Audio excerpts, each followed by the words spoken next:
Welcome to Draft Utopia, ladies and gentlemen. Chris Ransom along with William Yanish and Joseph Potter. Today I'll be breaking down 55 safety rankings. I'll be reposting some MLS draft grades. We've got the interview with Ricky Lewis. I'll replay that for William so you can get a thought process behind Ricky, and then we'll make some NFL picks for this weekend. But yeah, William, you had a quick announcement you wanted to make before we get to Caleb Downs, so I'm going to let you take it away, man. All right, man. Thank you so much. I would like to talk to our audience about last week. Last week, I became aware on our podcast that I was sounding rather intoxicated on online, and I, I would just like to say that I was not drinking. That's not my style. My doctor had just switched up my meds, and I definitely apologize for not not realizing it until after what happened. So thank you guys, and I would just like to say sorry.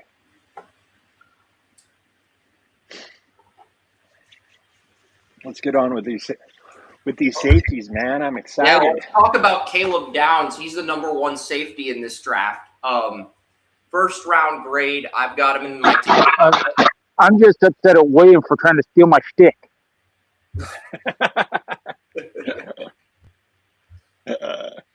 Keep this up, Joey. I might drink some margaritas in the podcast. I've got the ingredient. My brother taught me how to make a margarita.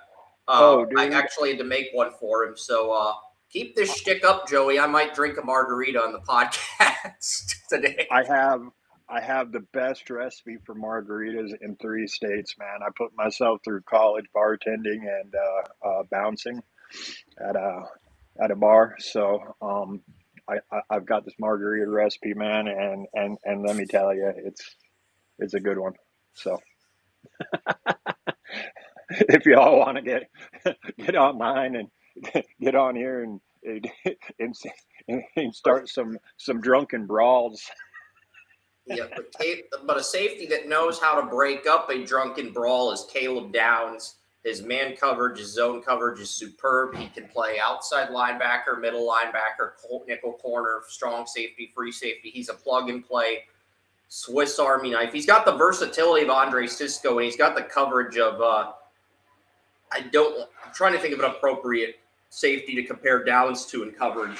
I think Ed Reed is too extreme. That's not a good comp because Ed Reed was just so exceptional in zone coverage. I don't think that's an appropriate comp for Caleb Downs. So I I'm not definitely going to go there. love Josh's little brother. You know, Josh was my wide receiver 1 in 2023. I mean, that dude is just every time he takes off, he's got to step on everyone, dude. I mean, he's absolutely amazing, and he put up some numbers at UNC that were absolutely beautiful. So I want to say Devin McCourty is a comp, but I feel like Downs has a chance to be better than McCourty because his ceiling's so Yes. high. Like looking at it, the top rated free safety in the NFL is a 94 overall. The top rated strong safety is a 93, and I have a 97 out of 99 for potential on Caleb Downs. So I think Caleb Downs, there is an outside chance he could be the best free safety and the best overall safety in the NFL in 5 years, as crazy as that sounds. yes. William, Joey, you want to rebuttal to that before I get to the next safety on our list? I 100% agree with that, man. You know, I mean, just watching him as a freshman from Alabama and then transferring to Ohio State. I mean, this kid is absolutely, I mean, next level. So I'm sorry, I'm laughing at the comment section. I young human, so you were drinking, stop making excuses. You need to think about every time you lie. Don't be a puss, Joey. PUSS. Don't be a puss. That's in the comment section. I'm laughing at that. Hey, no. do we need to remind people about that NFL draft year where me and Owen were blissed out of our minds during the draft? Do we really have to remind them about that one? So you know, I might have been in that situation, you know, once or twice before, but like I said, man, it was like Jeff Foxworthy when he's talking about, you know, his mother-in-law or whatever giving him that little yellow pill and waking up 3 days later, man. That that was me, man, and Yeah. it's just yeah, I've got 4 second-round grades at safety. I think the top strong safety in this draft is Oregon's Dylan Thieneman. I have a early second-round grade on Thieneman. He is a guy who could move into the late first round, but I've got Thieneman at a 94 out of 99 for potential. I think, like Downs, he could be the top strong safety in the league if Downs is a free safety. I think Thieneman's got a shot to be the top strong safety in the league in 5 years. His ceiling is pretty high, but again, there's no guarantee he reaches it. There's a pretty good chance Downs reaches his ceiling. There's no guarantee Thieneman reaches his ceiling, but he's made a lot of big plays in the secondary for the Oregon Ducks. Dan Lanning this year, he's been the backbone of Oregon's secondary in 2025. yeah. And you know, playing for Dan Lanning is one of those things that, you know, the kid is absolutely tough, and I would love to see someone like this, you know, end up on my Niners, you know, after they win the Super Bowl this year. You know, that would be just I would love it. And then we get to the safety Joey told us about a few weeks ago on Toledo. Yeah, Emmanuel McNeil-Warren is actually my 3rd highest rated safety, as hard as that is to believe, Joey. So only Thieneman and Downs graded higher, and I do have a second-round grade on Emmanuel McNeil-Warren. He might drop to the 3rd round, but I do have a second on McNeil-Warren. I like him more than I liked the Darius Alexander, the Toledo defensive tackle that went to the Giants in round 3. I don't like him as much as I like Quinion Mitchell, but I do like him more than I like Darius Alexander, which I think is saying something since Alexander was a very early 3rd round pick. I've got this page pulled up here from Draft Countdown, and this kid named Brian, and his top 3 safeties are just yours as well, man. Downs, Thieneman, and McNeil-Warren. I definitely, you might want to check that page out, man. Yeah, Draft Countdown's had some great content over the years. I remember listening to Draft Countdown back in the day when Scott Wright and Shane Hallam had guests on the show, like in 2012, leading up to the Andrew Luck draft. I hadn't much checked it out, but this morning it's something, you know. I mean, generally I like to do my own rankings and such, and and then read everyone else's, you know, to see what it is.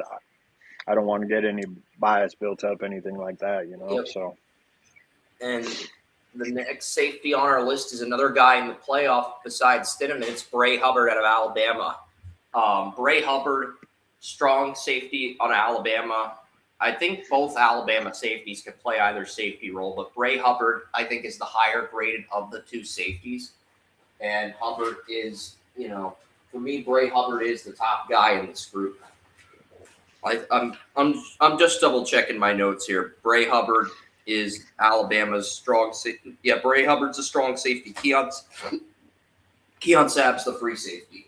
So I was just double checking that for a second. Hopefully I don't have to double check anymore after that. But yeah. And he's definitely got some size, you know, listed at 6'2", 208 here, you know, and playing for Alabama, you know, I mean, obviously that's one of the schools that gets the most recruits and some of the best recruits, you know, and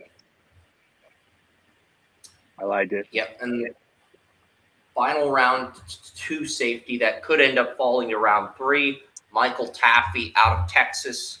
I do like his ceiling a lot, but I think after McNeil, Warren, Hubbard, it's Taffy, and then there's a bunch of other guys jockeying for those last spots in round 3. And there's a lot of safeties that we have going in round 3, but I'm sure I'll end up updating this list a lot once we get to because I have safeties 6 through 13 all in round 3. So round 1, very nice and easy, Caleb Downs. Round 2, a few more names, but nothing to the extreme. Round 3 is where things start to get to the extreme. So, and speaking of extreme, AJ Halsey is the top 3rd round safety. Yeah, AJ Halsey out of LSU, man. You know, I mean, 6 foot, 215. He's not overly tall, and like I always say, man, that they'll lose an inch at the combine. So that's a little bit what it is. You know, he might not have that length, he might not have that, but you know, the versatility and is just one of those things that I value so much in a safety. Yeah, and AJ Halsey, even though his size isn't great, he is very consistent in terms of generating tackles. 86 total tackles as a freshman, 97 total tackles as a sophomore, 74 total tackles as a junior, which was his worst season, and 89 this season. So you could say what you want about Halsey, but he is, in terms of generating tackles, in terms of being that 8th man in the box on running plays, he is as good as it gets. And sometimes that gets underappreciated with safeties. It gets appreciated with linebackers, but, you know, being that 8th man in the box, being able to get 74 tackles consistently, it can get underappreciated for a safety. Yeah. And he's got some weight behind him, so he's definitely got some thump to him, you know. And like you said, being that 8th man is just, I mean, it just brings so much value. Exactly. Ahmad Moses, the SMU safety, is the next guy up. He is SMU's free safety, 5 interceptions this season. He had 6 deflections last year. He has 5 interceptions this year, and he's improved his tackles from 27 to 46 to 73 in 2024 to 91 this season. So he has made significant improvement. He had 15 tackles in SMU's overtime win over the Miami Hurricanes. So that's a very good performance on his end. He had 2 interceptions in the game against Miami and 1 against Wake Forest. Where did the other 2 interceptions come from? They came against Eastern Texas A&M and Syracuse. But every game he got a pick, he won. So, yeah. No, he lost against Wake Forest, but yeah, he still had a pick in that game. It was a 13-12 loss. And then another guy, number 8's a guy Joey and I have been talking about for a few years. Actually, 8 and 9 are both guys Joey and I have been talking about for a few years. But the first guy is a guy we've been talking about for 2 years, I think now, Jalen Catalon in Missouri. Because we talked about Catalon when he was at Texas and when he was coming off that dominant sophomore season at Arkansas heading into his draft year. So this is a guy we've been talking about on the show for a few years now in college football, Jalen Catalon. Catalon's a 3rd rounder this year, but he's a guy we've been talking about for a few years. Even as he entered the portal and went to different schools, we still talked about him. I think that says something. I still have him in round 3. He might fall to day 3, but this safety class is so stacked, and it's like, we'll see. And then the next guy we've been talking about, Rod Moore out of Michigan. I had a 2nd on Rod Moore last year. He came back to Michigan, and I've got a 3rd on him this year. Showed he could stay healthy. Yeah. And then the next guy is Xavier Alford, Arizona State.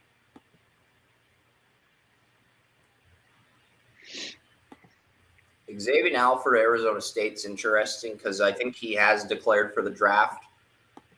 I've clicked on the join button. Oh, man. And you brought up Rod Moore out of Michigan. Just bringing up Michigan, I would just love to applaud the Whittingham They hire. got Kyle Whittingham hire. That was a great hire by Yes. Michigan. Very much so. I mean, I thought he was going to retire. That's why I thought then he getting hired by Michigan. At this point, I question everything Michigan does with any hire anywhere for anything. yeah, and well, Whittingham's was in Utah for what, like 22 years, and I mean that He is, took over what Urban Meyer left, and he kept that job for like 2 decades at least. yeah, and he has some very, very tough defensive players, you know, just like Lanning, you know. I mean, And speaking of Whittingham, another safety from Utah comes in at number 10 on the list. That's Tao Johnson. So Tao Johnson was number 10. I think I briefly mentioned Xavier Alford. Alford was 11th. Tao Johnson of Utah was 10th. Rod Moore was 9th. So yeah, but I'm sure Whittingham will coach and recruit up the next great safety at Michigan, looking at the safety tree. And then number 12, Amari Farrell, the Indiana. Indiana's got 3 safeties in this draft. They use one as like a nickel corner or like an extra linebacker. So, they do have 3 safeties, and Amari Farrell is their best of those 3 safeties. And after Amari Farrell, we've got one more safety, William, after Amari Farrell, and that's Bud Clark, the TCU safety I've been talking about for a few weeks now. Bud Clark, very good in zone coverage, was projected to be okay. yeah, and generally, you know, TCU is another one of those programs that some defensive players come out of, you know, and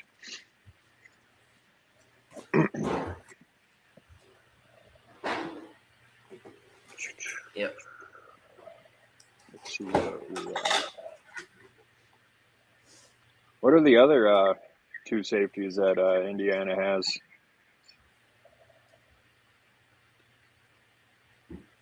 I know there's Lewis Moore. Where do you have him ranked, Chris? Lewis Moore. Mm-hmm. He's on this list somewhere. I don't know where he's at specifically. Gotcha.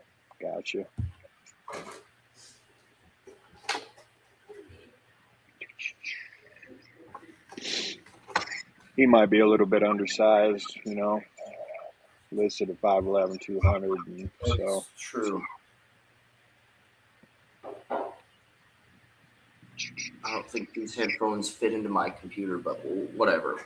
I'll worry about that after the show. Not so much for the wireless headphones that, you know, they look cool. I mean, but yeah. I've got a pair of those. They're noise canceling ones, and they about drive me crazy, man. So, you know, noise canceling, but I can hear myself echo. That's why I just ended up going with the AirPods. Sounds good. Yeah, I got these from my family for Christmas, but I don't think they're compatible with my computer, unfortunately. But yeah, Mari Farrell and then Bud Clark, very good coverage safety on TCU. Senior Bowl invite. We talked about Bud Clark possibly being the best safety in the Big 12 in the preseason, so he rounds out the 3rd round at number 13. And then we get into round 4 here. Nope, never mind. I thought we got into round 4. There's a few more round 3 guys. Okay, it does. All right, so the next guy on the list is Dalton Johnson, the Arizona safety. Arizona, he could go anywhere from round 3 to round 7. His draft range is all over the place. Very high ceiling. And then you got Jalen Husky out of Maryland. And then Jalen Husky out of Maryland comes in at number 15. Nick Anderson, the Wake Forest safety, comes in at 16. And then Xavier Nwangpa comes in at 17. Nwangpa is a guy we've been talking about for 2 years, both on Draftutopia and under the bleachers. So Nwangpa at 17 rounds out the list of safeties that could be anywhere from high-end starters to guys with Pro Bowl upside. It's a very strong safety class. And then we get into the day 3 territory. And round 4, this is where things get interesting. It's a very long safety group, but there's 55 safeties. We've only broken down 17 of them. And the first guy up in round 4 is SMU's Isaiah Nwokobia. Nwokobia is a strong safety. He is strong safety on SMU's football team, and he is the top 4th round safety in this draft. So we'll see how he does. And then Keon Sabb, the Alabama safety, comes in at number 19, the Alabama free safety, Keon Sabb. He's a junior. He could go back to Alabama. If he does go back for a senior year, I think he's a day 2 pick next year in 2027. But if he does not go back, you're probably looking at him as a day 3 guy. And then number 20 is Peyton Bowen. I think he lined up at nickel corner. He gave up a touchdown to Alabama last week, give me a playoff game. Peyton Bowen. I could be wrong on that. Yeah. Keon Sabb is he's a very good athlete, and he's got length to him, and which obviously gives him, he doesn't have choppy movements. He's real fluid, I mean, it's one of those players that can definitely hold some value, I agree. And so. And then the next guy we're going to mention after Peyton Bowen and Keon Sabb at 19, Peyton Bowen at 20 is B.J. Payne, Kansas State safety. He got invited to the Senior Bowl. It did accept his invite, so B.J. Payne. Well, Austin Romaine's a junior. He might go back. He might enter the portal. He might turn pro. We don't know what's going to happen with him yet. But the old coach on Kansas State that just retired said he's coming back. But B.J. Payne is going to be at the Senior Bowl this year. I do have a 4th round grade on B.J. Payne. And then after B.J. Payne's Akeem Wheatley from Penn State comes in at 22. Bishop Fitzgerald comes in at 23. Caleb Weaver, Duke, comes in at 24. Devin Boykin, another Indiana safety, comes in at 25. Still 30 more safeties to go. Jacoby Thomas, Miami. That's the SpongeBob music, my brothers. That's from Ice Spice, by the way, too. The song that my brothers like. That's Ice Spice. I'm not sure if she's still with Sauce Gardner. Not really my business, but yeah, it's like Devin Boykin. Yeah.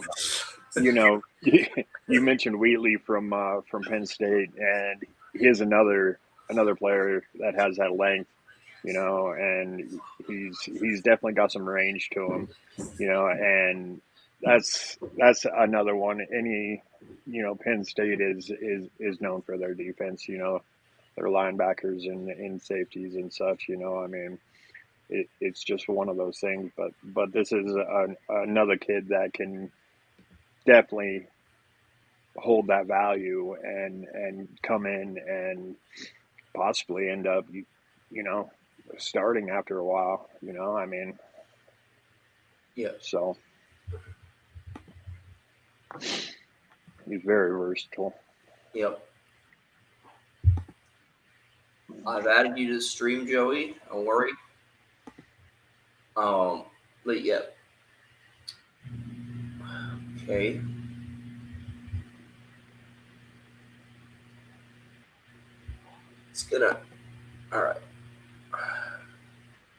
All right. So Joey's back on the stream. Perfect. Where was I? Jacoby Thomas, Miami, Hurricane safety, comes in at 26. And then Matthew Bailey of Illinois came in at 27. Yeah. So there's Miami is one of those defenses that absolutely swarms, and they have speed. So, I mean.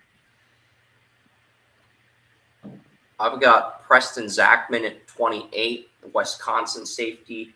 Randon Fontenette, Vanderbilt safety, came in at 29. And Robert Spears Jennings, the Oklahoma safety, comes in at number 30, rounding out the top 30 and the first 4 rounds of this list. So there's only 25 safeties left, and they're all around 5 through 7 guys. But yeah, next up, okay.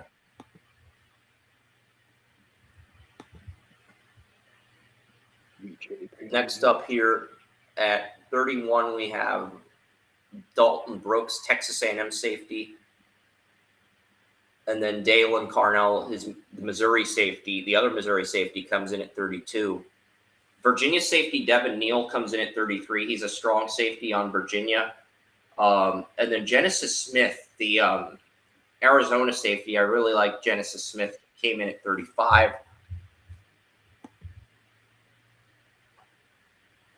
Genesis Smith came in at 34, actually, not 35. He came in at 34. And then Ike Larson of Utah State, bit of an unknown, came in at 35. Yeah, and I really like Neal. Neal is one of those guys I think is going to be going under the radar. And I think he can come in here as a rookie and make an impact, really good impact. I agree. 6 foot 214 graduate student, 77 total tackles, 35 solo, 42 assisted, 6 deflections from pass breakups this year. He's had 13 career deflections. 6 of them came in 2025. 6 of them came in 2023. Had a medical red shirt in 2024. Red shirt in 2020. So he's got 6 years. I think he's a guy who can, like you said, Joey, because of his experience, he's going to come in, he's going to have an immediate impact with the program.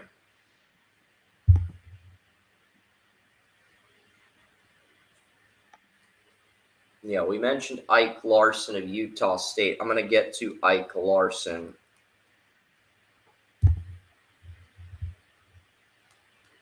I'm kind of curious. So he was ejected for targeting 1 game. Ike Larson had a really good sophomore year, 102 tackles, 4 interceptions, 1 touchdown. He hasn't really been able to top that since. But, yeah, Ike Larson, only 56 tackles this year, 1 interception, but 5 deflections. He had 9 deflections as a junior, 6 as a sophomore, 5 as a senior. So those are okay numbers. And then we get to so basically safeties 31 through 40 are all around 5 guys. 36, Javon McIntyre for the Pitt Panthers. Javon McIntyre, he's interesting because he did make a couple solid plays against Notre Dame. He wasn't spectacular or anything. But, McIntyre, 34 solo tackles. He did have an interception on the year.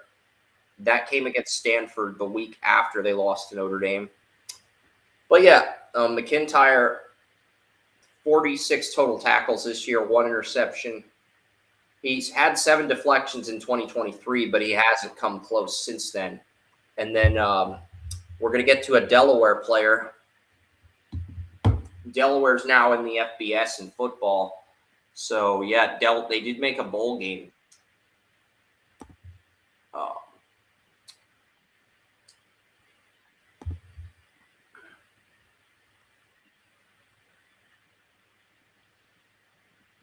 KTC out of Delaware. KTC out of Delaware.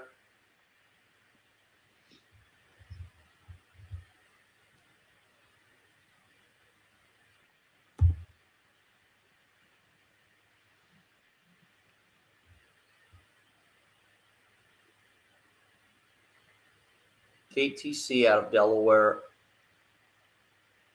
KTC out of Delaware is interesting because there's no numbers for his tackles outside of this year, but he had 91 tackles, 3 interceptions, and 1 deflection from a pass breakup. He had 4 interceptions as a sophomore, 1 as a freshman. And KTC is only a junior, so KTC could end up going back to Delaware and boosting his stock even more. And then you've got Lewis Moore out of Indiana at 38. Tanner Wall. I'm looking at Lewis Moore, Indiana. 6 interceptions for Lewis Moore, a career high. I'm willing to bet he leads the country in interceptions, William. He has 76 total tackles, 38 solo, 38 assisted, and 6 interceptions. Yeah. Lewis That's a Moore, a bunch, man. senior. That's a bunch. Definitely a ball hawk. You know. Yep. Definitely a ball hawk. I don't know so much about him, so I'm not going to speak too loud. But you know, putting up numbers like that, you know, and being on the number 1 team in the country, I mean, it makes for probably a good draft for the kid, you know. I mean, Yep. Tanner Wall, BYU safety, 61 total tackles, 39 solo, 22 assisted, 4 interceptions, 1 forced fumble, 1 touchdown. I thought he had a good year for BYU, and then Ty Benefield comes in at number 40. Benefield is the safety on Boise State. He has an 87 for potential out of 99, so there is ability for him to develop into a starter. And Ty Benefield had 105 total tackles, 69 solo, 36 assisted, 1 forced fumble, 1 fumble recovery, 2 interceptions, 3 deflections from pass breakups. I mean, if he played in the bowl game where Washington creamed him, I guess that's not great for his stock. But at the same time, Benefield is a guy that I like on day 3.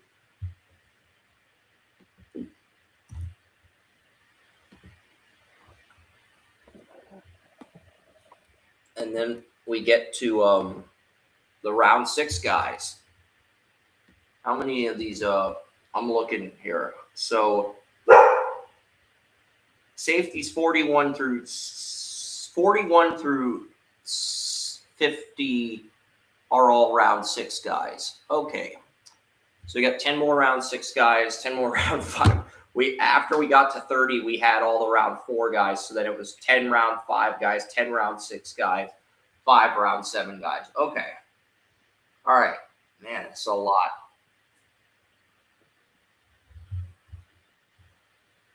All right. I'm adding Joey to the stream now. We get to these final 2 rounds of safeties. All right. I think part of my connection issues this week may have been human error. I actually accidentally had my Wi-Fi on. That's fair. But yeah, number 41, Virginia safety Antonio Clary comes in at 41. So Clary's had a decent year for Clary's had a decent year for West Virginia. So Antonio Clary, yeah, as nice as a gift this is, these are not compatible with the computer. But yeah, like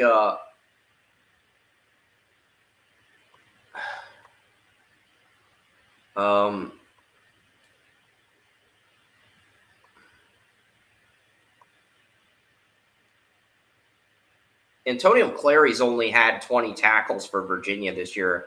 He's from Jacksonville. He's dealt with injuries most of the season, but yeah, he's been playing since 2019, as hard as that is to believe.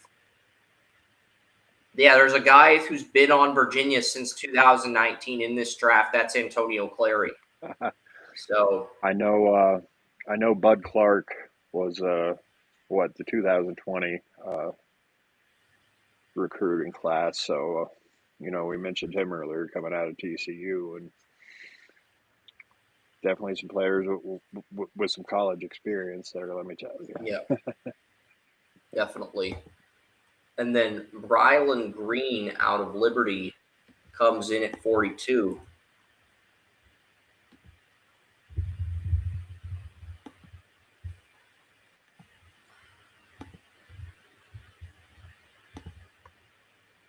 Yeah, Rylan Green comes in at 42. He is the Liberty Flames safety.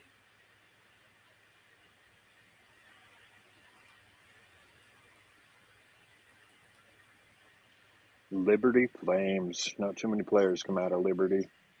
Yeah, only 39 total tackles, 1 fumble recovery, 1 interception, 5 deflections. He's a 6th-round guy. He is a senior, but he's 5'9", 180. The size could keep him from getting drafted at all, but he has enough talent to be a late-round pick. Yeah, some of these guys, they've got that little man syndrome, and can absolutely go out there and play, but I guess we'll see about this kid. I mean, that is pretty light in the ass to be playing safety. So. Mm-hmm. Next up is Jaquarius Conley from Jacksonville, North Carolina. 64 tackles, 40 solo, 24 assisted, 3 interceptions, 2 deflections. He's on the Charlotte 49ers. So Charlotte has a 6th-round safety as well. And, Conley. Okay, we need to put the L before the E in Conley. Thank you. But yeah, hopefully, okay, Joey's back. I'm going to load this one more time. Yeah, because I was starting to make a point on Liberty safety, and the whole thing just crapped out on me. The big thing with the Liberty safety is don't look at the size as much as the talent, because at safety, especially at free safeties like him, the only thing you're really looking at is this guy needs to be able to make plays. He's your last line of defense. You're not looking at anything else. So free safeties are a little different, and that the height doesn't matter as much as the playmaking. Yep. Well said. The next safety is a strong safety for James Madison. It is Jacob Thomas. Thomas has been a player on my radar since the preseasons because I was looking at Jacob Thomas as one of these group of 5 safeties that could be a late-round pick that could possibly develop into a star-type player. Thomas is intriguing. He was a big part of James Madison's secondary this year.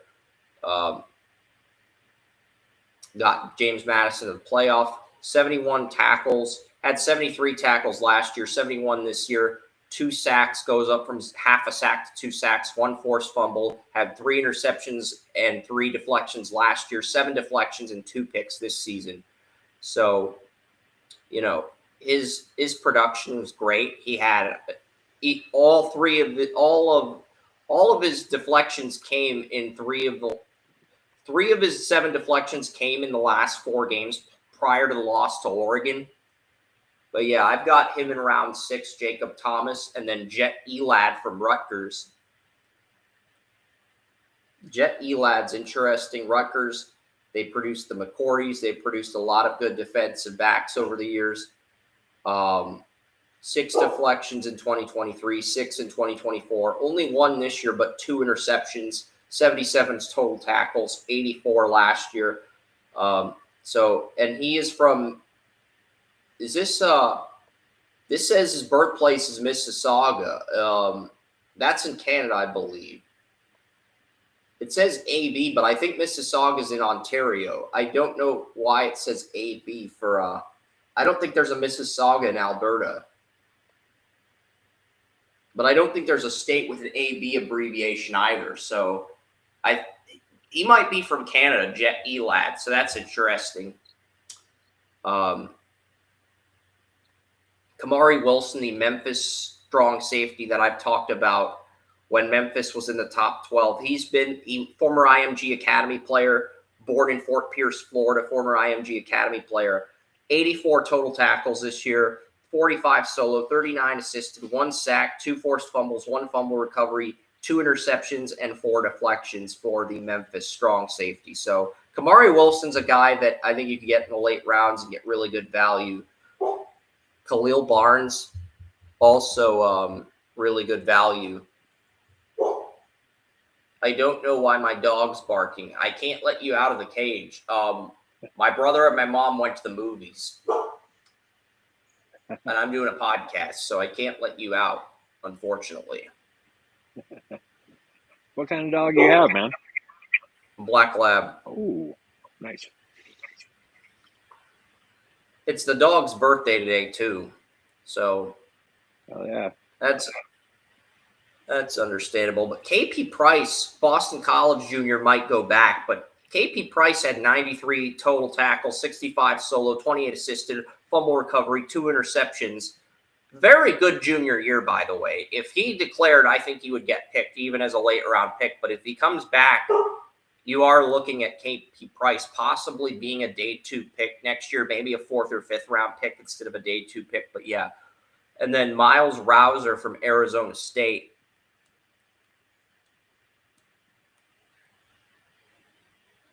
Miles Rouser from Arizona State. 79 total tackles this year, had 98 season ago.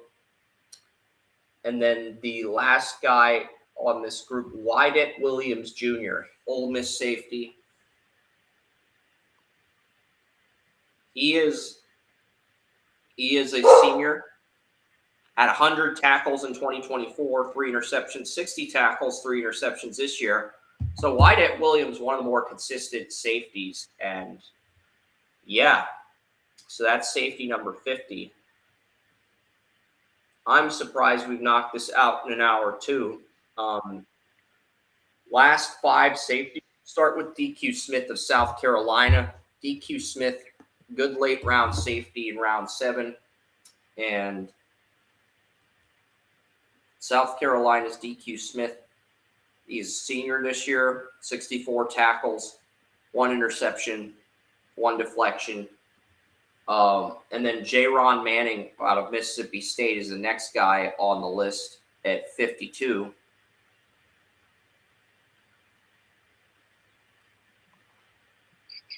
He is going to be playing in Mississippi State's bowl game. Had 84 tackles in 2024, 85 this year, 3 interceptions last year, 1 this year, but he improved his deflections from 4 to 1.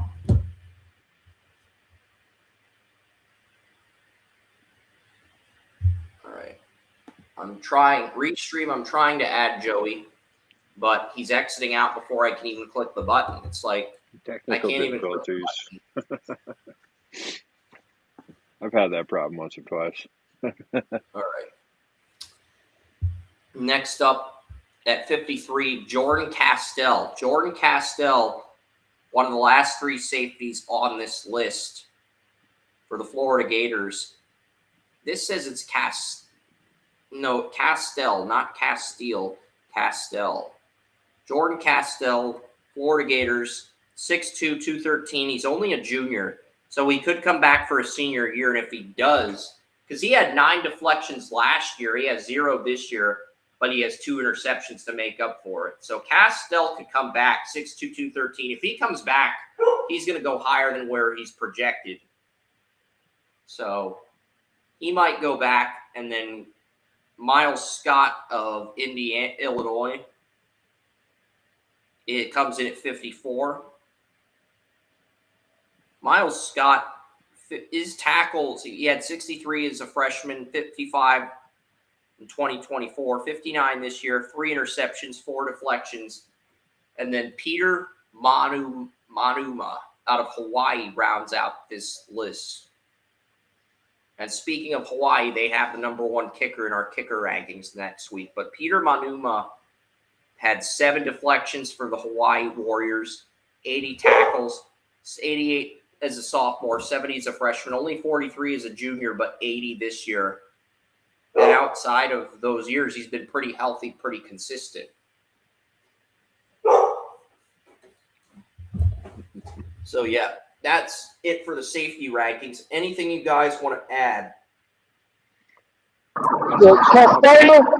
Costello is a guy, he's a very talented athlete, but he's highly inconsistent. Look for him to go back to school. If he does come out, if you start him off as a backup, you might have a steal. Yeah. Well, I agree. He's probably going to come back. Okay, so on that note, I'm going to pivot into I'm going to play a little bit of the Ricky Lewis interview if I can pull that up. No, I don't want YouTube Shorts. No.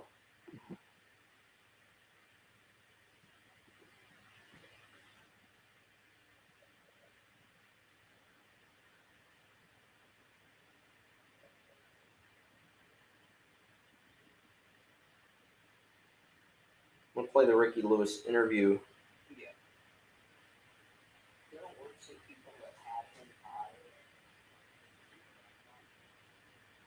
I'll wait for it to pull up, and then I'll turn the volume up. And I'll get the MLS draft grades and all that stuff up. And then we'll get to predictions for week 17, and then we'll get out of here.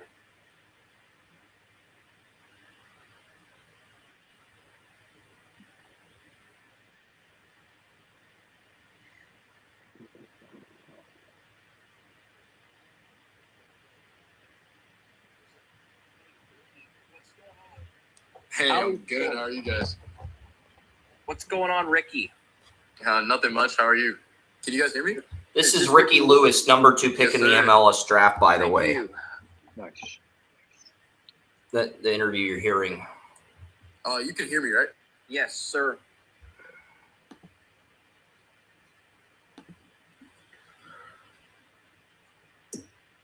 Yeah, I'm messaging Julio. I'm letting him know because I know Julio left.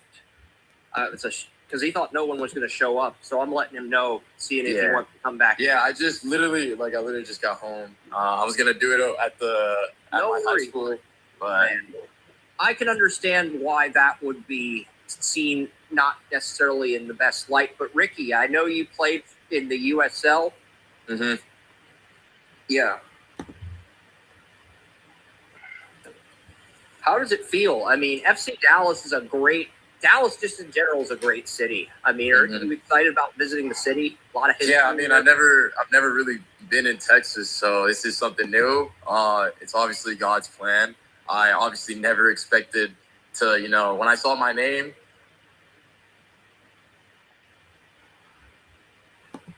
Sorry, I like that over there. Yeah, so I saw Dallas pick me up, and I was just like, wow, like that's amazing because they actually, they put money for me. So it's just amazing. I'm thankful for them for seeing the opportunity and seeing my skills, and I'm just ready to work, honestly. That's great to hear. I mean, what type of roles have you played growing up? I think you were a midfielder in USL 2. Let me see here. Right winger. Let me see. Ricky's back on. I think you were a right winger in USL 2. Yeah. I'm kind of curious what type of roles you played before you were on Georgia Southern. Yeah, I mean, I played a lot in my past years. I played winger, left wing back at USL 2 with Linesbridge, striker, played left back before. So, yeah, it's just, honestly, I'm just happy. I am too. I mean, I love the city of Dallas, mainly the sports teams, but they've got great barbecue. I know the city has a lot of history, tradition.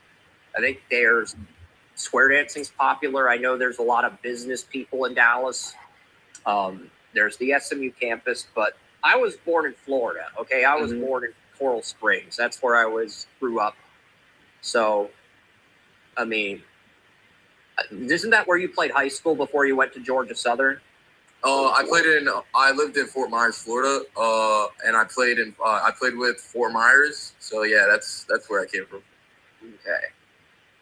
And what's one thing you felt like you learned at Georgia Southern that you feel like you could take to the pros? It doesn't have to be soccer related if you think there's something else, but if it's soccer related, go ahead.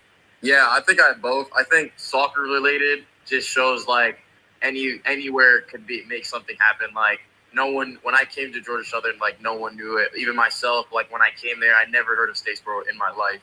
So I feel like it was a blessing in disguise. I'm really grateful for Lee finding me because he was shocked when he found me. He was shocked himself.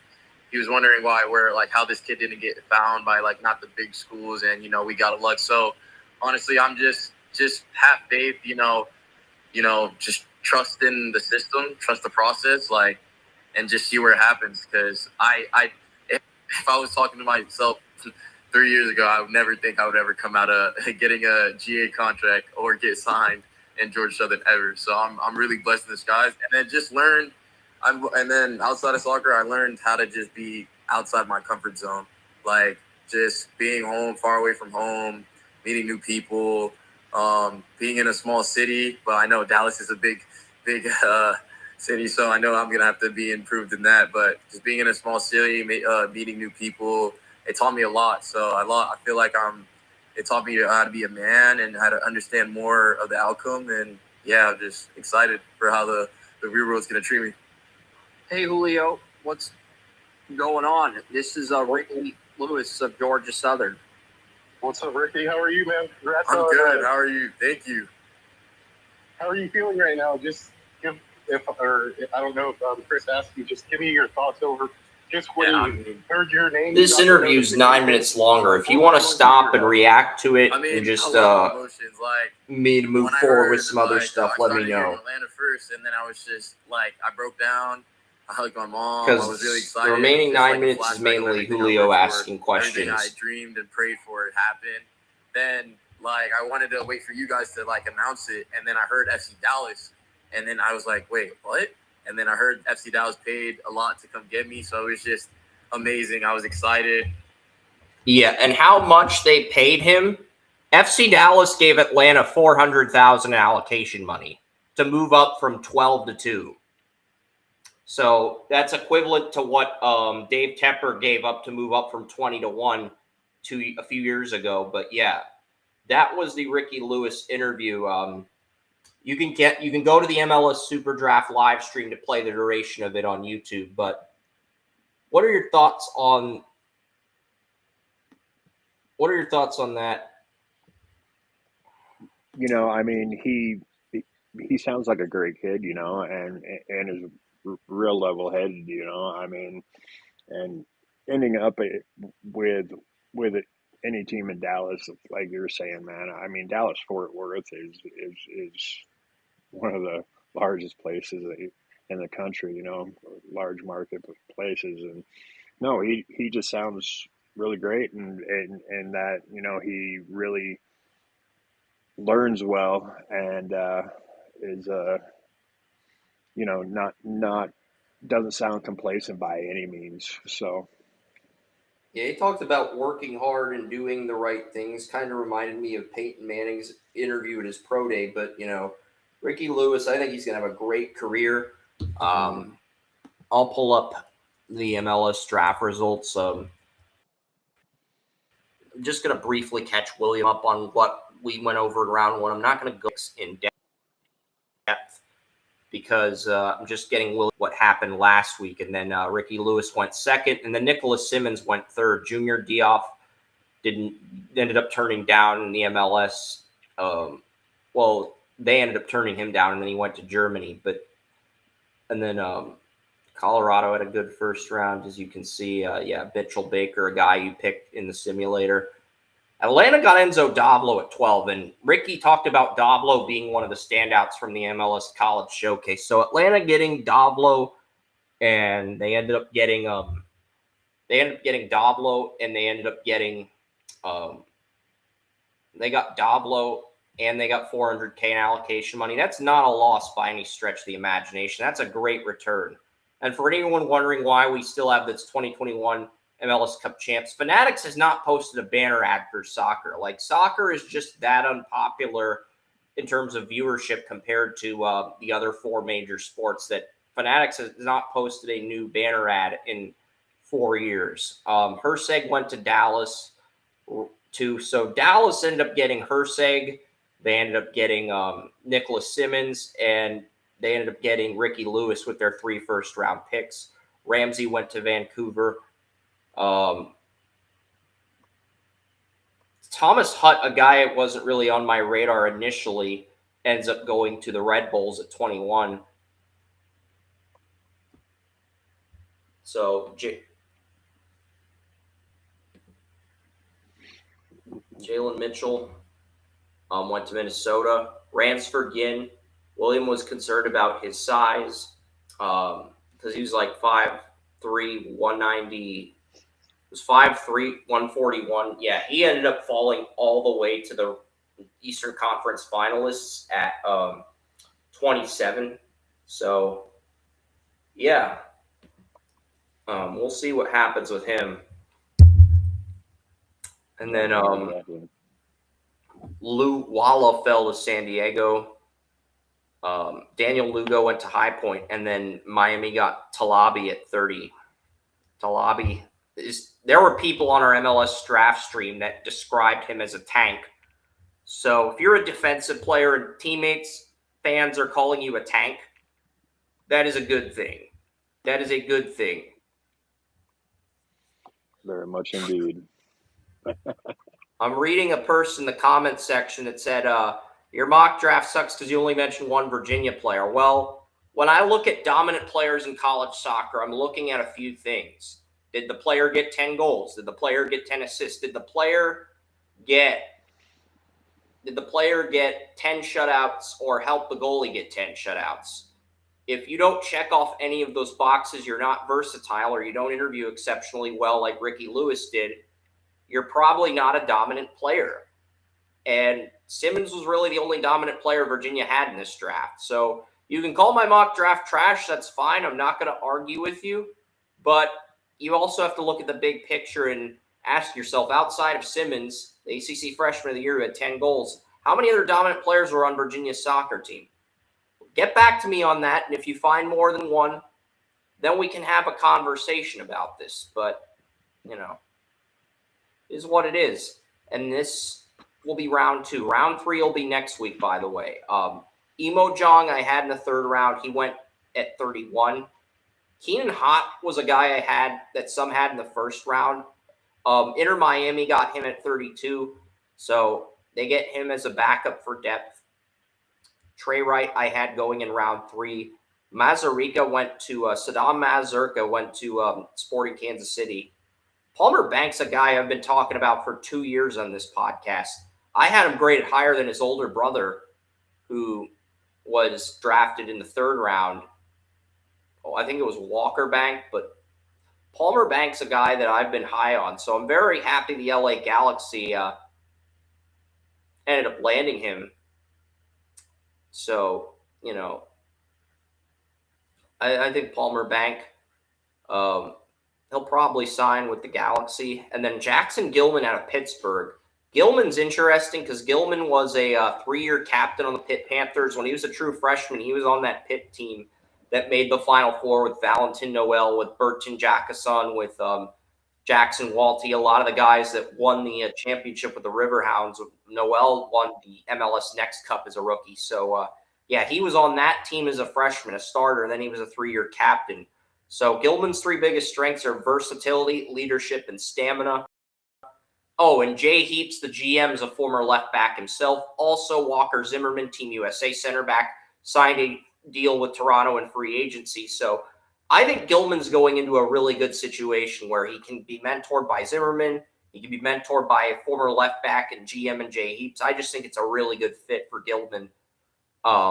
Andrew Samuels, Mark Kelkenberg had him as the number 1 goalie. He fell to St. Louis in round 2.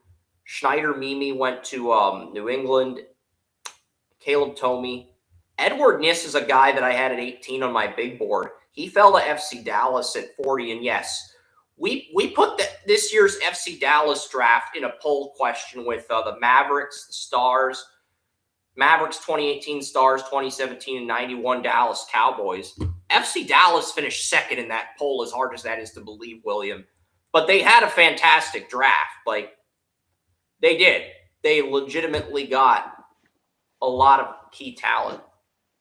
And then Jack Jacinski. I'm just making – so that's Joey, who's back. All right, cool. All right. Jack Jacinski, right back for Princeton, goes to the Earthquakes at 41. Jefferson Amaya, the player Florian told me about for a few years, during his freshman year, goes 42nd to Real Salt Lake. I really like that fit. Cooper Forcellini, who I had in my 1st round, goes to St. Louis at 43. Umberto Pela, I did not know about Umberto Pela until the day of the Super Draft. So, to be fair, I do love Pela's tape. I watched his highlights. I watched his tape. I do love what I see. Now, Pela is a defensive midfielder from Milan, Italy, and I thought he had helped Virginia get 8 shutouts. I do like what I see on tape, but there are some things he's going to have to clean up. Colin Griffith missed all of this season. He had 19 starts as a junior. I just, Colin Griffith, he has like 25 career starts in 4 years. There's players that when they go on deep tournament runs, they have more production than that. And then Aiden Godhino out of Montreal, he only started 8 games in 2 years. Started 4 games as a freshman and 4 games as a sophomore. We're taking him in round 2 over guys who are far more established. Like if this was a guy who started 20 games and dominated in both years, I could understand the pick here. But what the hell are we doing, Montreal?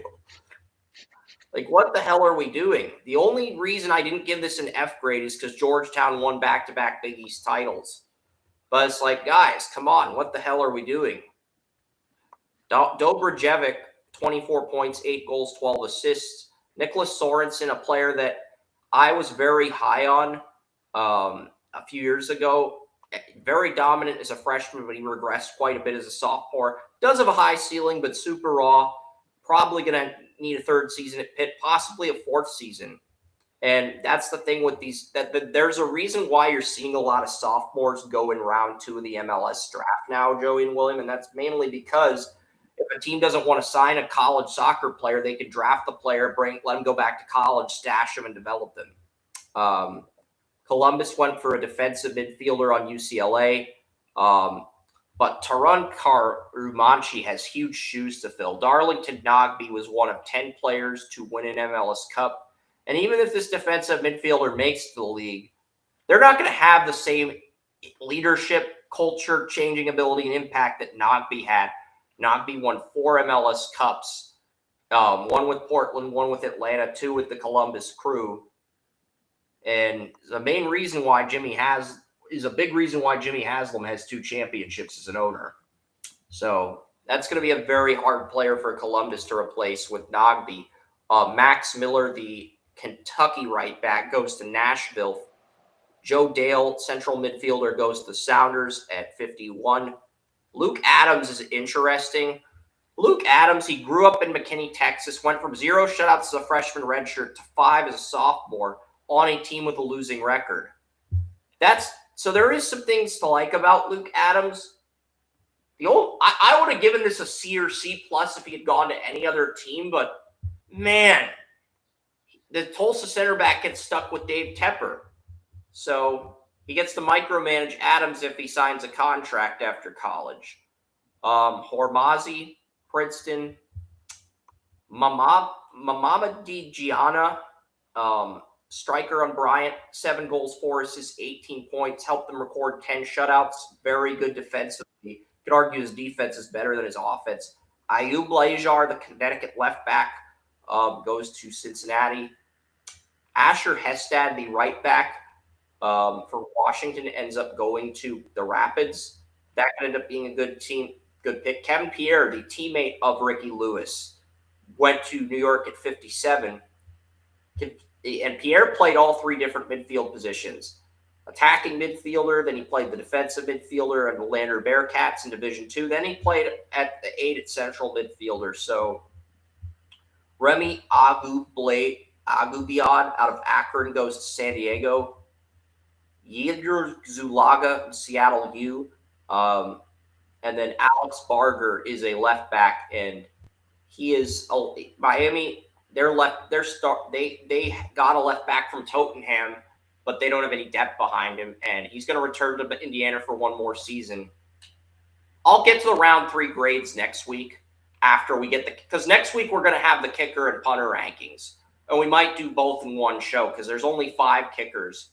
So I'm thinking next week we'll do round 3. But yeah, pretty good super draft so far, and you guys ready to get to Week 17 in the NFL, and Yes, then we'll sir. sign off. Yes, sir. Thank you. Be patient with me. We'll get to Week 17. Let's rock this shit. So, Like I said, man, I've decided this last week that my San Francisco 49ers are going to win the Super Bowl this year, and there's no question about it. I don't say that very I think often. they'll get the 1 seed. I think the Packers are going to win the Super Bowl as a 7 seed, but we'll see. If the Ravens get in, I might still roll with the Ravens. But it's looking like the Steelers are going to get in and win that division. I like the 49ers versus versus the Patriots in the Super Bowl. I think that's going to happen. So I think it's going to be Packers Broncos. I hope the Patriots make it to the Super Bowl because I think the Broncos offense is significantly worse than the Broncos defense is excellent, but I think their offense is significantly worse than 2018 Chiefs, and the Patriots beat the 2018 Chiefs on the road.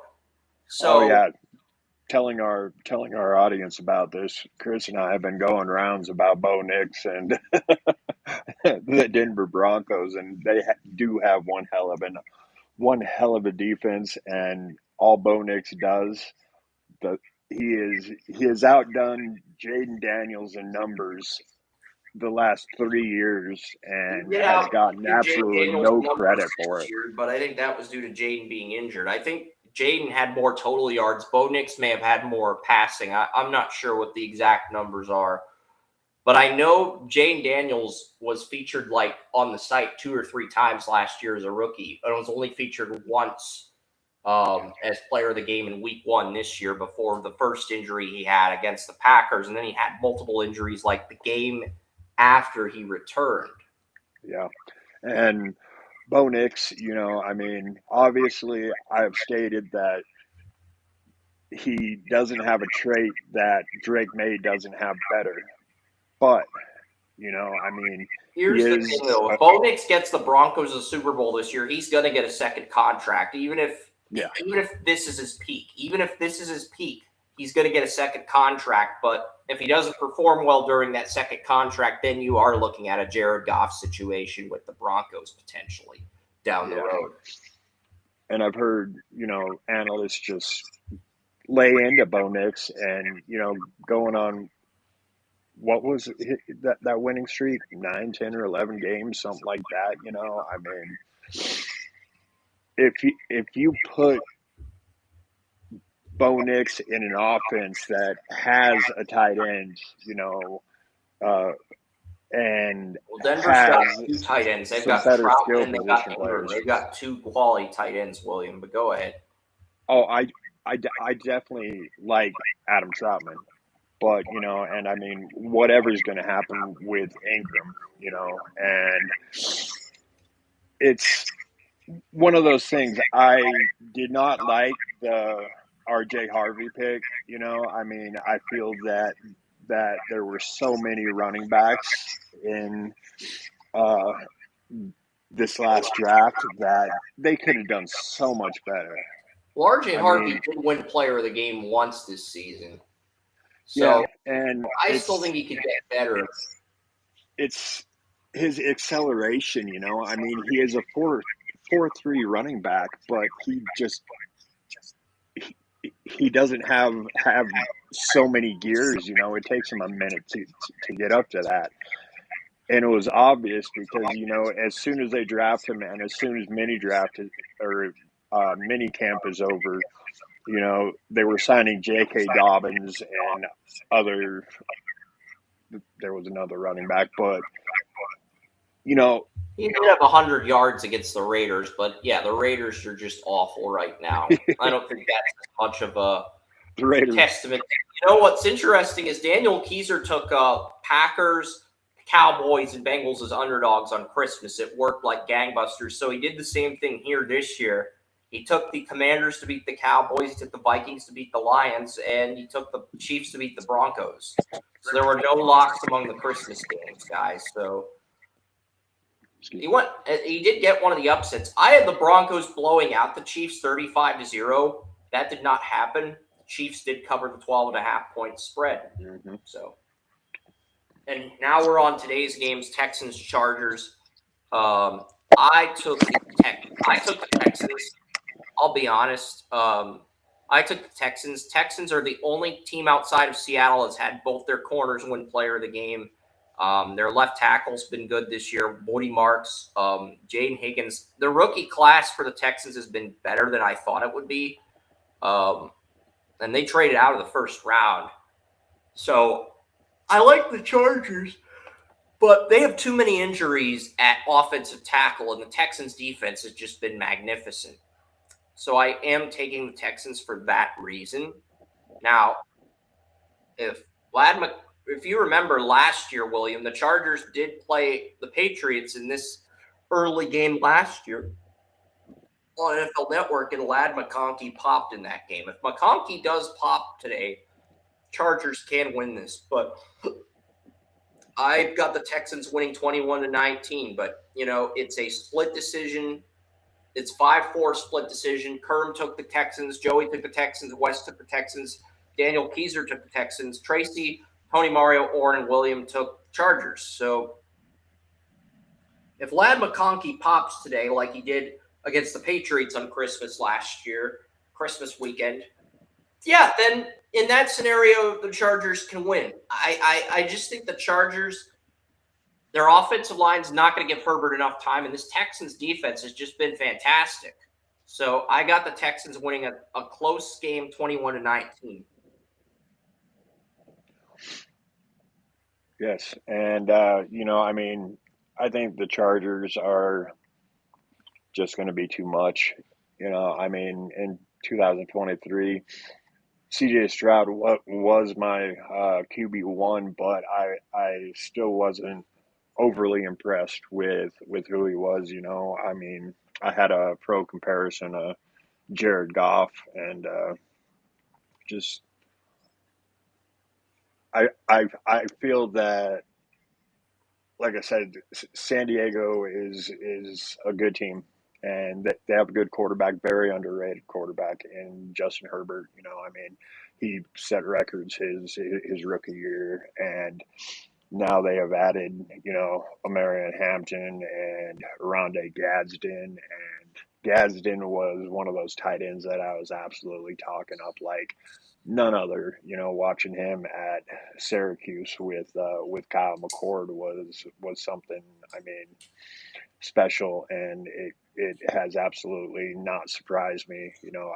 I drafted him in almost every fantasy league that I have. Well, I'm only in like 4 now, 5 this next year. Yeah. So, but yeah,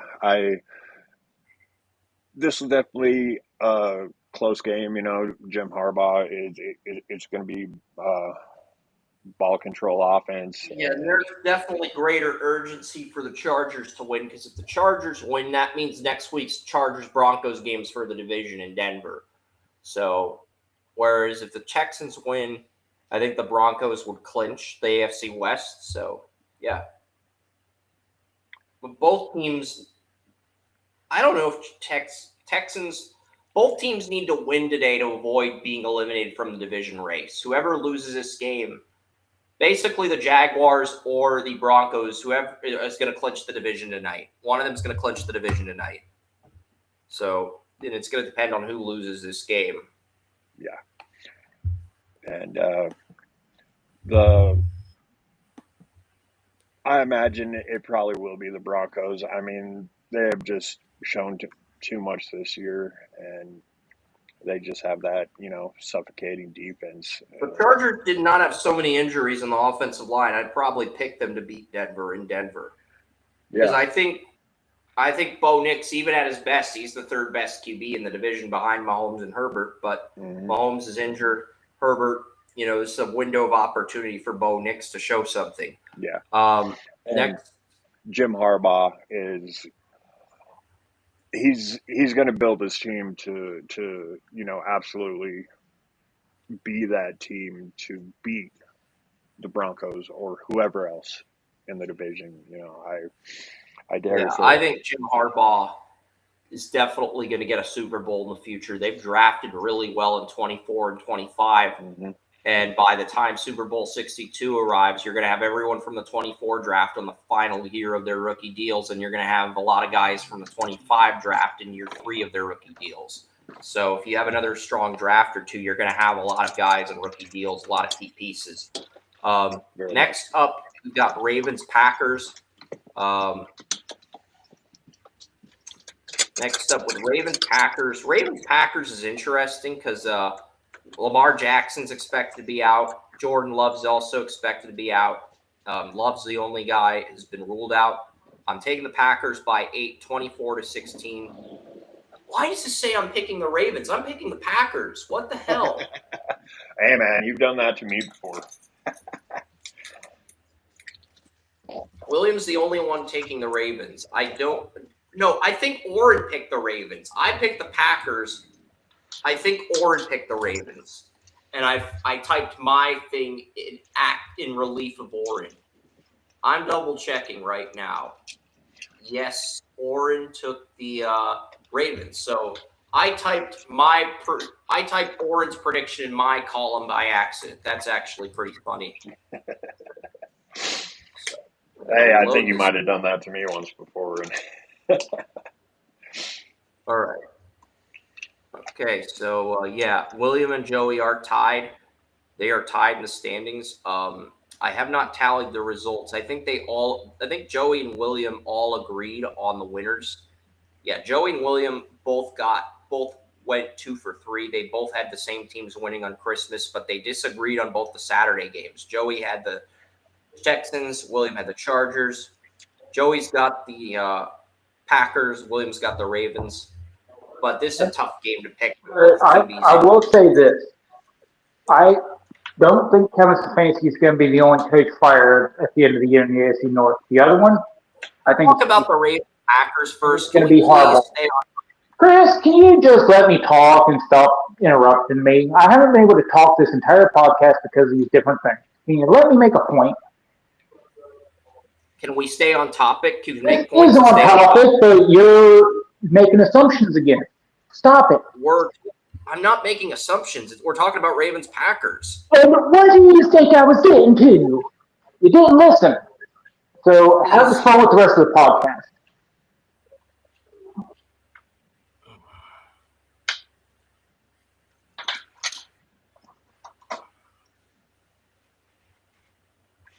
Well, all righty then. He had a point on this game. I was going to hear him out, but it's like Stefanski. Hey, they're a Browns game. But, this is what I'm saying. The Ravens.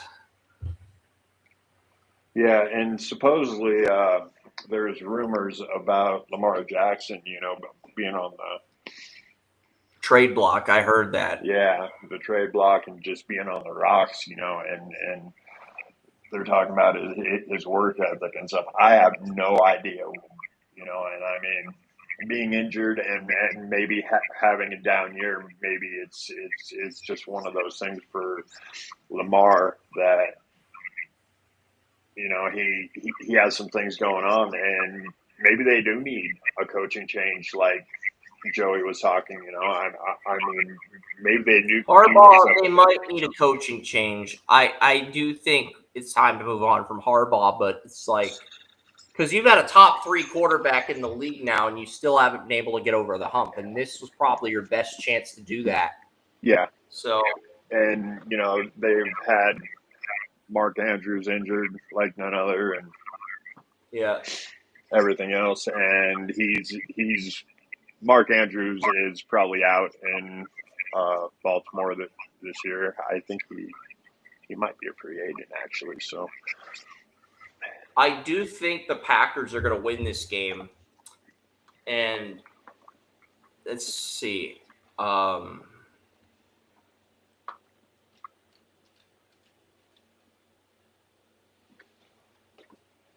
My problem is I'm a stickler for staying on topic, but Panthers, Ravens, Seahawks, Panthers, not Panthers, Ravens. Seahawks, Panthers. I took the Seahawks. I just think they're too good. The Panthers, as great as they are, I think they're going to lose this game. Only Tracy picked the Panthers. This game was not a lock by any means. There were only 2 locks this week, by the way. Yeah. And Bengals Cardinals is the first of the 2 locks. Both these teams are out of the playoff picture. This game really doesn't matter in the grand scheme of things, but Burrow's back. He dealt against Miami last week. He's probably going to deal again against Arizona. And now we get to Steelers-Browns. So, and Steelers-Browns, obviously. I'll give you the floor, but it's I think what's going to happen here is the Steelers, if they clinch the division, they're going to rest their starters for the playoffs, and the Browns are going to take advantage of that and get a win. Yeah, for sure. And, I mean, The Packers are a team that I'm not real crazy about. They're definitely solid. They're doing their thing. They got multiple weapons, though. They've got Romeo Dobbs. They've got Matthew Golden. They've got Watson. They've got all their Jaden Reed. They've got all their best weapons healthy. That's why they're so dangerous. And everyone's downplaying them, underlooking them because of they don't have Micah Parsons. That's why. And they've got Rashawn Gary and Lucas Van Ness. They're a team that can surprise some people. The Van Ness monster. As great as Pittsburgh is, the only way they win this game is if the Ravens win, and then the Steelers. But the Steelers don't have their left tackle, Broderick Jones, and I just think Myles Garrett's going to take advantage of an undrafted left tackle. Yeah. So I do think Myles Garrett's going to get the sack record, but if the Steelers rest their starters, he might be getting that sack record against Mason Rudolph. But it's like, come on, you got to play Will Howard at a certain point. I think what they're going to do is they're going to play Mason Rudolph against the Browns if they win the division, and then they'll probably play Will Howard at home against the Ravens next week because they don't want to give Will Howard a road start yet, but they'll give him a home start in a meaningless game if they've got the division locked up. So I do think we will see Will Howard. And Myles Garrett get that sack record, he's going to get the sack record. I think he's going to get it against Pittsburgh. Yeah, and just watching him, or going back to I watched Michael Strahan, and I watched that last sack against Brett Favre, and Brett Favre just gave it to him, man. I was so disappointed in that. It was like, come on, man. You purposely just gave him the record, and it was, So I don't like phony things like that. So I absolutely just would love to see, someone else get it. And J.J. Watt was so close, and so anyway. I'll be right back. Okay, the next game is Colts Jaguars. Everyone took the Jags.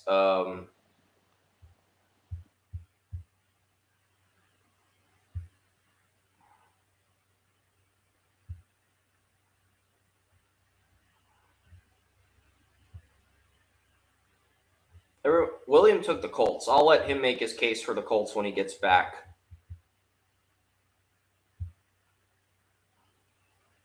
Here, I think. Let me just, make sure I've got this all set up again. All right. Yeah, talking about the Colts, and they definitely don't have a quarterback right now. It was so bad to see Daniel Jones. He was having such a good year, and then watching him tear his Achilles, and there have been so many of those torn Achilles lately. It's actually, it concerns me, and the Colts were, very much on pace to be that team that no one wants to play, and in the playoffs, or, when they're trying to get to the playoffs. But I guess we'll see what happens here. The Jaguars, they've definitely been rolling, but they don't have much of a defense. And I disagree. I think the Jaguars have an excellent defense, but we'll see what happens. Trevor Lawrence has been dominant the last 4 games. He's now tied with Stafford for the second most player of the game awards on the site this year at 4. Drake May, co-player of the game, along with the interior offensive line for New England. But yeah, we'll see. Kerm, Daniel Keyser. It sounds like he wants me to switch to the Steelers. I'll text him about that because the Colts and starting Phillip Rivers, it was so refreshing to watch Rivers come in, at 44 years old and sit there and direct that offense and just know what he's doing, coming off the couch. It's like he was just for an opportunity like this, and I mean, are they out of the playoffs, or are they just, do they still have a shot? I mean, watching them against the Niners and Brock Purdy, I mean, Purdy has absolutely lit it up since he came back from his injury, and I it was a great game watching that, and Yeah. I would love to see Philip Rivers get a Super Bowl. I mean, between 2007 and 2016, that decade right there, he threw for more yards than any quarterback in the league. The only way the Colts can get in is if the Colts win out and the Texans lose out. But the Texans play the Colts in Week 18. So if the Colts beat the Jags and the Texans lose the Chargers today, then we do get into a winner-take-all game between the Colts and Texans in Week 18 in Houston. And I mean, Philip Rivers is just aching for that, and he was, one of my favorite quarterbacks in this league. So I mean, we'll see what happens. And Tech Buccaneers, Dolphins in Miami. I like the Buccaneers. Dolphins, as great as Quinn Ewers could be, I don't see him delivering the knockout to Baker Mayfield. Tony Mario's picking the Dolphins because he's a Buccaneers fan, but he's picking the Dolphins to beat the Buccaneers. I don't understand it. Maybe it's that reverse psychology. Reverse psychology. Whenever Tony's Buccaneers lose, he could say, "I picked the right team to win." But when the Bucs win, he can be happy. So he's happy either way. It's like reverse psychology. Yeah. Well, I'm pretty vocal about my picks, because I am just not very good at it for some reason. Yeah. I'm great at evaluations on prospects, but just Abella Danger's dating Carson Beck, apparently they're saying Carson Beck's dating an adult film star. So he went from cheating on his girlfriend to dating an adult film star. That's pretty interesting. Patriots, Jets. I like the Patriots over the Jets, even with all the injuries the Patriots have. As long as they handle business these next 2 weeks, they're going to win the division. I like the Patriots. Give me New England 28-14 over the Jets. They are the other lockout side of the Bengals. Accused of tanking. And then we get to the Titans-Saints game. Everyone's taking the Saints except me. I am taking the Titans. Cam Ward, he has another strong game, and the Titans beat the Saints 21-19. Cam Ward, player of the game for the first time all season after a strong game against the Chiefs. But everyone's taking the Saints except me. I'm taking the Titans. And then we get to the Tank Bowl. Giants, Raiders, Las Vegas. Me and Orrin, I think, are the only two that took the Raiders. Everyone else took the Giants. And Brock Bowers has been ruled out for the year. That leads me to believe that I should switch. But Tracy's also taken the Raiders. I like the Raiders at home. But yeah, Bowers has been ruled out for the year on IR. So at this point, there's really no incentive. And Max Crosby's also been ruled out for the year. So taking that into consideration, I probably should switch, but I'm going to go with the Raiders at home. They're favored. Eagles, Bills. This last draft class has been I absolutely loved it with Scatabo and Dart, and just what they did, putting some heart into that team, putting some things into that team. So I think they have a bright future. I've mentioned Joe Schoen before, and just some of the draft classes have been horrendous with him and picks. It's but I mean,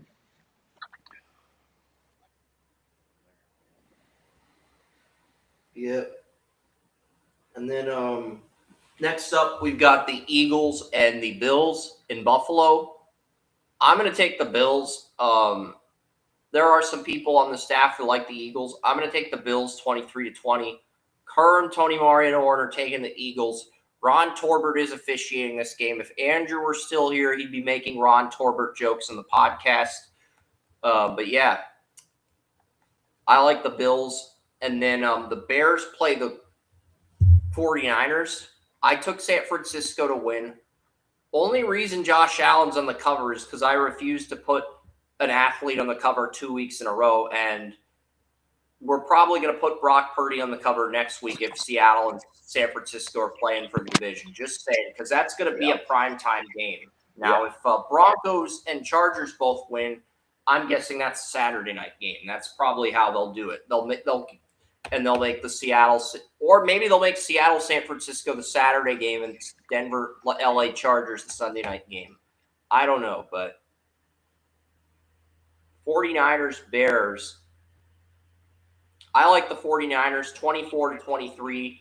I think the Bears cover, but I think the Niners win. And this was a 5-4 split decision. Orr and Joey, Tracy West took the Bears. Joey's talked about the Bears all 22 the last few weeks. But yeah. And then the final game is Rams-Falcons. Daniel Keyser took the Falcons to beat the Rams, I believe. Everyone else took the Rams. Falcons are pretty much out of it. Yeah. Watching the Niners, and some of their backups step up in place of these injuries, and they're just taking it to the max right now. And like I said, I just feel that they're on their way to hoisting that trophy, man. I mean, I don't say that very often. I don't think they are. Super Bowl hosts, the only time Super Bowl hosts won the Super Bowl is during COVID. I think the Niners get the 1 seed, but I just think the Packers are a very dangerous 7 seed. We'll see, though. If you get Fred Warner back, maybe you guys can win a playoff game. The Packers. There are Fred Warner's coming back for the playoffs. If you get him back, you might win the divisional round game. Are one of those underrated rivalries,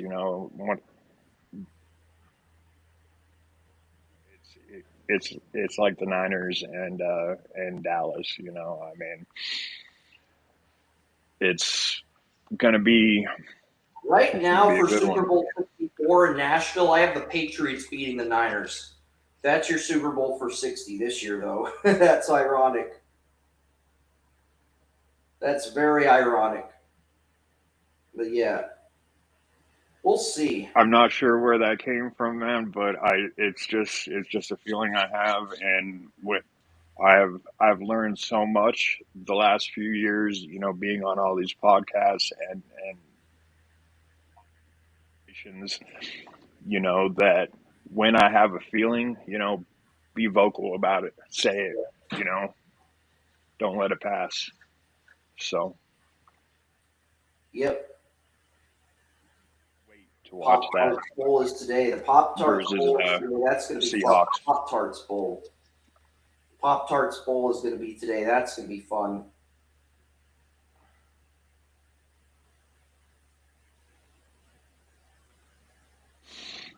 Oh, man. I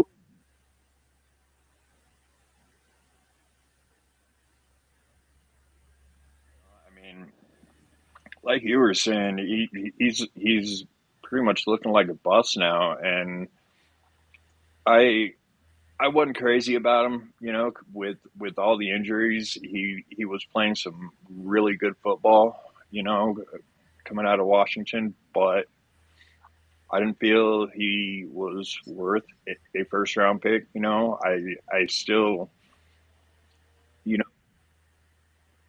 Cousins, and then, drafted him, and it was one of those things, if you see a window, you have to take it. But, I mean, Rajon was my RB1. I still think he's great. Problem is he's not on a great team, and the Falcons have had some injuries on the offensive line. The right tackle this year. We'll see, though. Rams should win. I did not feel that he was a first round running back. I mean, he obviously, his best trait is probably catching the ball. And other than that, just watching him spin, it's like I don't feel he's that much of a superstar. I I feel mean, like he's light years better than Charbonnet, but this is where we disagree. I had Charbonnet, Achan. Um, Him and Gibbs were the clear-cut top two guys when I evaluated this draft. yeah, and then Robinson. Robinson was my running back The four. thing I was wrong about was there was going to be a massive drop-off after those two. Because me and Wes, we both said for the longest time it's going to be Robinson, it's going to be Gibbs, and then there's going to be a drop-off from Gibbs to running back 3. That's what I was wrong about. Because both Achane and Charbonnet have been good in their own right. A draft class that I really liked was what the Lions did, and with Gibbs and with Campbell. And Campbell, he just reached a Pro Bowl for the first time. I mean, he was an excellent middle linebacker. I didn't feel that I felt that Gibbs and him were drafted around too high, but Gibbs has obviously come out and done his thing, and he made Bryce Young look like a superstar with Alabama, and I mentioned that to my boy Daniel Kelly, and he wasn't too crazy about it, but I mean, it was just one of those things. So Yeah, there's 8 college bowl games today. Pitt plays East Carolina, Clemson plays Penn State, Army plays UConn, Fresno State, Miami, Ohio, BYU, Georgia Tech, North Texas, San Diego State, LSU, Houston, Virginia, Missouri. I'm looking to see if any of the games are on. Okay, so Penn State plays Clemson in the Pinstripe Bowl on ABC in about a few minutes. So, wow, we got all that done, and I've got time to watch the Pinstripe Bowl before the Chargers play the Texans at 4:30 today. Wow, I'm surprised we knocked everything out as quickly as we did. Because when Joey and I were talking about the corners last week with you here, it took like 2 hours just to get through the entire cornerback rankings. Those positions most important with don't worry, we're done with all the passing main league that's positions. We got become. top 5 kickers and top 5 punters, and then we are done with positions for the draft. So yeah, we'll do both the kickers and punters next week. We'll have 2 different streams for that. So yeah, and then we'll be done. And then we can start working on the draft simulator. But yeah, anything else you want to mention before we sign off, William? Because I think you're pleasantly surprised we got done as quickly as we did. It's nice to have those comments and get through with things. Having a very solid show like we did today. And I'm not sounding like I'm freaking 3 sheets to the wind. Yeah. Anyway, but no, man. Like I said, I'm exclusively doing tight ends now. Yep. Guys, keep. This is going to be another great tight end draft class, and